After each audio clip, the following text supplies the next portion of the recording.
আমি দিতে চলেছি $10,000 তাকে। আমার টাকা ও ও আমি একটা নিলাম। ও, এ আমার কলা। এবার রিংটা পরিয়ে দাও। এটার জন্য ক্ষমা করো, এটা দিয়ে কিনে নিও।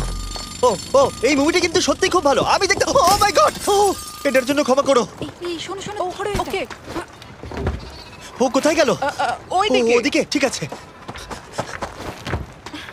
দাও। আরে হেল্প করার জন্য কিছু তো দাও। আমার টাকা ফেরত দাও। আরে এটা টাকাটা দিয়ে যাও। আরে এই, আমার টাকা দাও। দাঁড়াও, ধরো ওকে, ধরো ধরো। এবার কি করব? জিমি চলে এসো। তুমি শিওর? ওকে চলো চলো, ওকে ফলো করো। আরো জোরে চলো, আমার ওই ব্রিফকেসটা ফেরত চাই। আরে সাবধানে এই আমার টাকা ফেরত দাও। যাও নিয়ে নাও। এই তুমি কে? বেরিয়ে এসো। কে তুমি? কে কে কে তুমি? বেব, আমি তোমার সাথে একটু সময় কাটাতে চেয়েছিলাম। তুমি আমাকে বলতে পারতে